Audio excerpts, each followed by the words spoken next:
Shalom, perkenalkan nama saya Fitri Hidayanti. Saya dari IAKN Toraja mengambil program studi pendidikan agama Kristen. Jadi pada kesempatan kali ini saya akan menjelaskan mengenai bersyukur bukan sekedar pasrah. Tapi sebelum itu, mari kita mengangkat suatu pujian yang berkata bersyukur kepada Tuhan.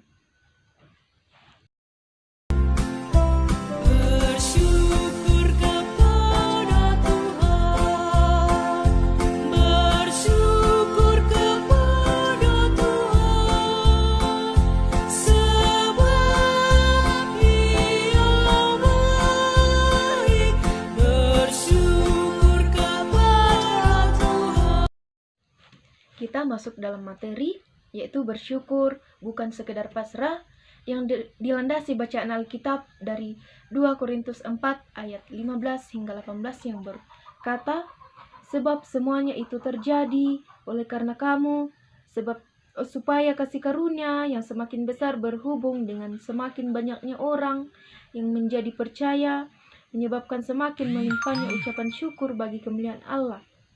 Sebab itu kami tidak tawar hati, tetapi meskipun manusia lahiria kami semakin merosot, namun manusia batinia kami dibaharui dari sehari ke hari, sebab penderitaan ringan yang sekarang ini mengerjakan bagi kami kemuliaan kekal yang melebihi segala-galanya, jauh lebih besar daripada penderitaan kami, sebab kami tidak memperhatikan yang kelihatan, melainkan yang tak kelihatan, karena yang kelihatan adalah sementara, sedangkan yang tak kelihatan adalah kekal. Amin.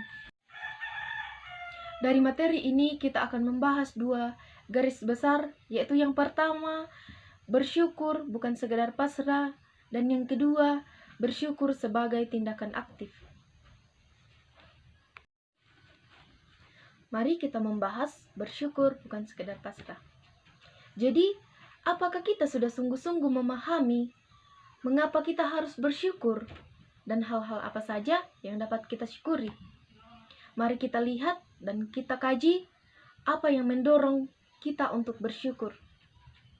Jadi yang mendorong kita untuk bersyukur yang pertama yaitu kita bersyukur untuk karunia Allah yang paling penting, yaitu pengorbanan Tuhan Yesus di kayu salib yang telah menghapuskan dosa kita dan memberikan jaminan keselamatan untuk kehidupan di akhirat nanti.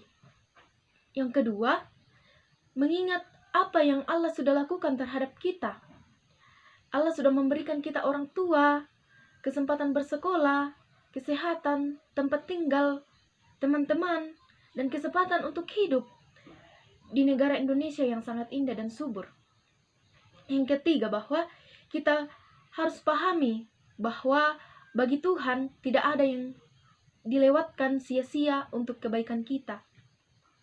Yang keempat yaitu dengan bersyukur kita diminta untuk menyikapi hidup ini dengan sukacita, bukan dengan suka duka, atau bukan dengan secara terpaksa. Allah itu menginginkan kita memiliki sikap yang optimis dalam menjalani hidup yang dikarunikannya. Allah membiarkan kita menjalani suka duka, pahit manis, karena Allah sedang membentuk kehidupan kita. Allah sedang membentuk diri kita menjadi pribadi yang tangguh, bukan pribadi yang mudah menyerah dalam menghadapi kesulitan sekecil apapun itu. Jadi kita juga bersyukur atas misi Allah bagi umat manusia. Kita masuk dalam pembahasan yang kedua mengenai bersyukur sebagai tindakan yang aktif. Jadi kadangkala kita mengucap syukur secara otomatis. Artinya bahwa apapun situasi kita, apapun situasi yang sedang kita hadapi, secara tidak sengaja atau secara spontan kita mengatakan bahwa syukur Tuhan.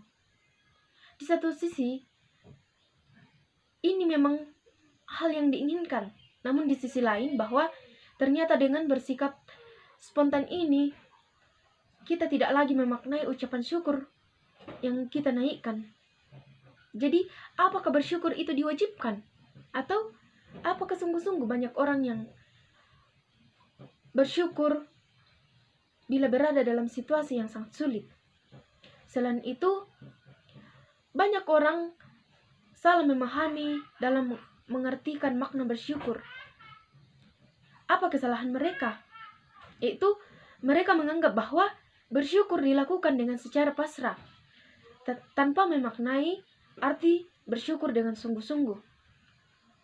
Sikap pasrah atau biasa dikatakan ya, dengan sikap fatalistik, ini adalah sikap menerima apa adanya. Sikap ini memiliki bahaya, yaitu tanpa melakukan apa-apa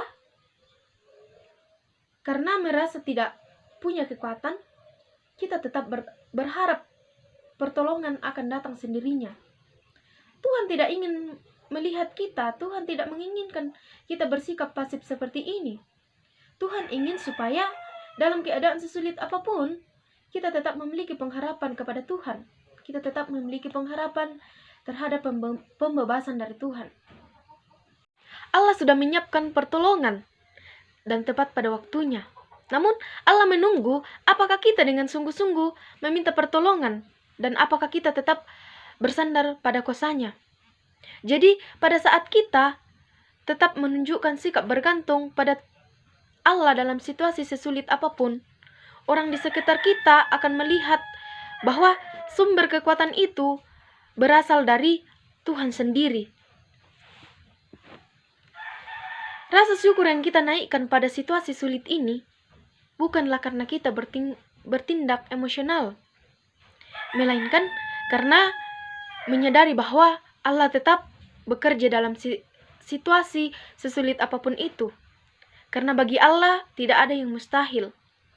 Allah tetap menolong kita dalam keadaan apapun, dalam pergumulan kita. Demikian materi yang dapat saya sampaikan. Jadi di akhir materi ini ada absen, silakan diisi, dan juga ada kuis, silakan dijawab. Shalom dan terima kasih.